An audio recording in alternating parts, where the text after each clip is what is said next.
Look at the rent you pay for your apartment. Somewhere inside that number, you're paying for a parking space. Even if you don't own a car, you're still paying for a slab of concrete you will never use unless, of course, you decide to buy a car after this. And if you're not renting, if you already bought your own dream apartment, it's still there.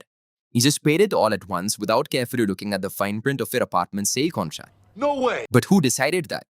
Not the landlord. Somebody at some point of time in the history of apartments decided that your home comes with a car park attached to it. And whoever that was, it's nobody in your building. It's nobody in your city government, and it's nobody who's still alive. But before you get to knowing who increased your rent, you need to understand the financial impact this unused parking is having on that rent. And that number is going to annoy you. For a very, very long time, nobody actually knew this number because it's not written anywhere. To be fair, no one ever thought it existed because the lease doesn't say rent for the apartment followed by parking and the grand total. It just says rent, one number. It assumes that you should know about the existence of that parking by default. But then around the year 2016, two researchers, Gabe and Pierce, finally went digging. And their method was actually pretty simple. They took tens of thousands of rented homes across America and compared apartments that came with a garage against apartments that didn't. Same size, same kind of neighborhood, same amenities and other things. The only difference was one has parking and one doesn't. So by their method, the gap between those rents is the price of the parking. And you'll be shocked to see the number they arrived at using such a crude and basic calculation. 17%.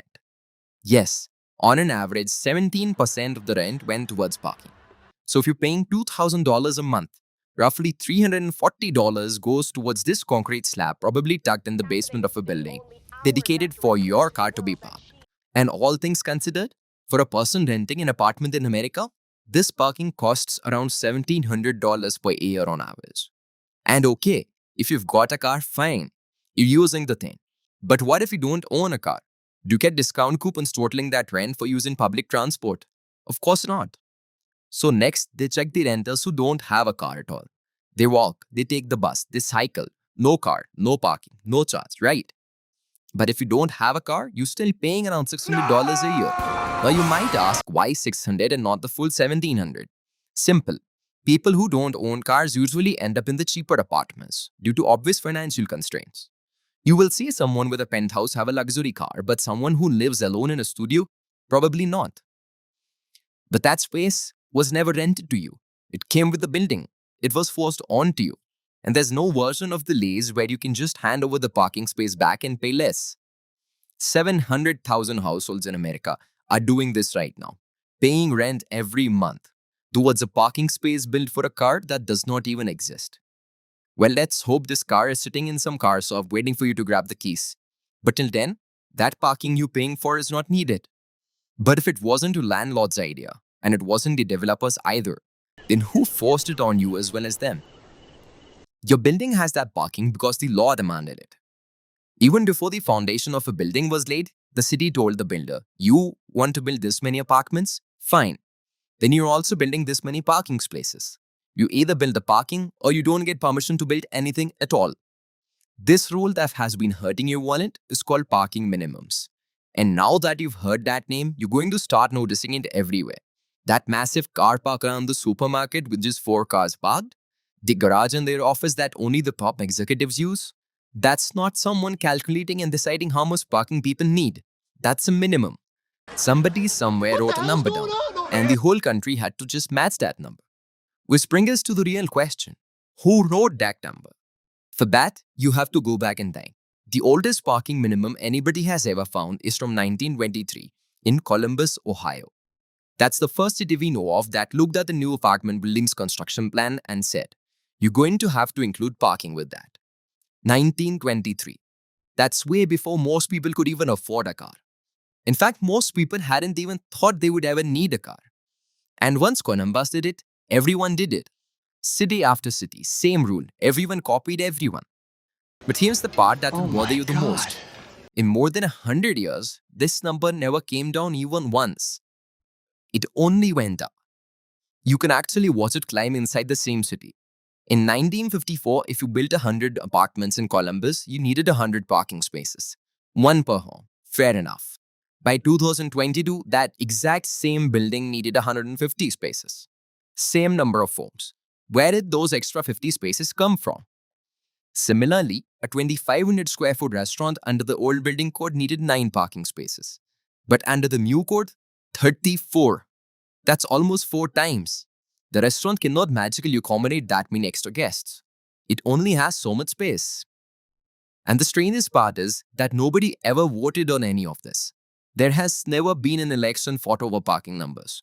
The number just sat inside the code, quietly climbing decade after decade, and every single building that came up had to follow it, including the one you're living in right now or will in the future. One parking space per apartment still somehow makes sense, but a number that specific, 9 spaces per restaurant, someone must have calculated that. Some engineer somewhere must have actually measured how much parking people need, right? Well, that's how laws are made, isn't it? But nobody ever measured anything. Here's what actually happened. For most of the last century, when a city needed a parking number, it did one of two things. Either it just asked the neighboring cities and copied that, or it opened a manual, a fat reference book published by traffic engineers with a rating for every kind of building. They would find the row that said apartments or restaurants or bowling alleys, copied that number into its own law, and closed the book. And we actually know this is how it worked because researchers went and asked city planners across America on how they set the parking minimums. You see, it's a chain letter. One number gets written down once, and then it just keeps getting forwarded, city after city, decade after decade. And not one single person along the way stops to check if that number is even correct. Until finally, one person did. In the 1990s, professor at UCLA named Donald Shoup did what nobody in 70 years had bothered to do. He opened the manual and checked where those numbers actually came from. The edition sitting on planners' desks across the country had 101 parking rates in it. 101 numbers quietly deciding what parking in every city in America looks like. And when Shoup traced them back, half of those rates were built on 4 car counts of fuel. And 22% of the book was built on 1 count. One survey, one person standing in one random car park on one random day counting cars. And that count became the requirement for an entire country. But it gets worse when you look at where those counts were done. The counting was done at suburban sites where the parking was free and there was no bus, no train, nothing. Everybody drove there because that was the only option to get there. That's as absurd as standing at a pharmacy, counting the number of people buying paracetamol, and using that to decide how much medicine every city in the country needs. So there's your answer to who decided the surplus trend towards the car park that you don't actually need. Nobody. A number from 1923 just got forwarded for 100 years, and somehow nobody ever cared to ask why that number. Okay, so 100 years of this. How much parking did this chain letter actually build? And the honest answer is nobody knows. No one has ever managed to count all the parking space available in America. But in 2018, a housing research group decided to at least try a sample. They picked 5 American cities from a small mountain town all the way up to New York, and they counted every single parking space in each one. In the findings, Des Moines, Iowa had 19 parking spaces for every household in the city. And Jackson, Wyoming, a town of just about 10,000 people, went even ahead, 27 parking spaces per household. And out of all the 5 cities they counted, only one had more homes than parking spots. New York, the most crowded city on the continent. So that's what happens when mathematics and logic leave the room. And remember, the data was never only about apartments. It included every other place you can imagine parking a car at. The car park around the supermarket, the garage under the office, the restaurant that had to find room for those extra 25 parking spaces. Every one of them was handed a number out of the same book, same chain letter, same absurdness. And this is where it gets bigger than just being about the event. Because every building is now legally forced to wrap itself in parking, the buildings can't sit close to each other anymore. The grocery outlet moves away from the pharmacy because there's a car park between them. And once everything is spread out, you can't walk anywhere. So you drive. And because you drive, every place you drive to needs even more parking, which spreads everything even further apart. So you're now in a vicious loop built on one big ignored calculation, one stupid number. The rule didn't predict that everyone would drive everywhere. The rule built a world where you have to drive everywhere.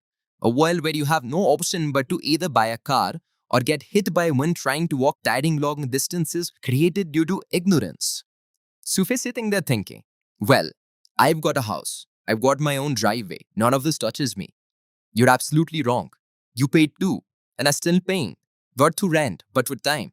You paid with a 25-minute drive stuck in traffic every time you needed milk. You paid in hours while driving your kids to arcades and ballet classes because they can't go anywhere on their own. Nobody sends you a bill for any of that. It just quietly comes out of your day as time, every day. So for the rest of your life, by owning your suburban villa, you're paying your parking minimum in the most expensive currency ever created, time. And all that parking? Someone had to build it. Do you know what one single parking space costs to construct today? If it's underground, about $73,000. The cheaper version, above ground, around $52,000. That's per space. Most cars people own cost less than the space they parked in. So when the law forces a builder to add parking, it can easily add an extra $50,000 to $100,000 to the cost of every single apartment in that building. And who do you think pays that back? It all comes back around to that one number on your lease.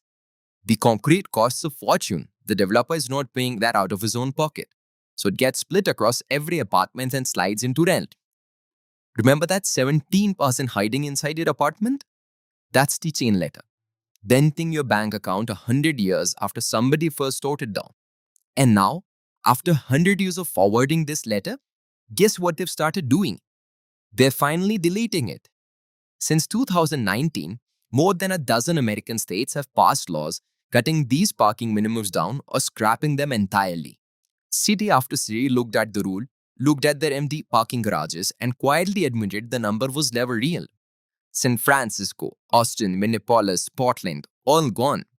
So, great, problem solved, right? Except for one small problem. Your building is already standing. They can totally remove the law tomorrow morning, but they cannot delete the already built slab of concrete under your building. It is never coming out. You can have a nuclear treaty, but what's already done at Hiroshima and Nagasaki is done. So tonight, do one thing. Go down and look at that garage, late when everyone's home, and count the empty spaces. Every single empty space has somebody's rent attached to it. Somebody who is paying every month for parking a car that doesn't even exist. So that's what it costs when logic, calculations, and town planning are ignored. And sadly, even if you don't own a car or two, you still pay to park them. Unless, of course, you rent in a new building in some city that has moved the parking minimum from the bylaw.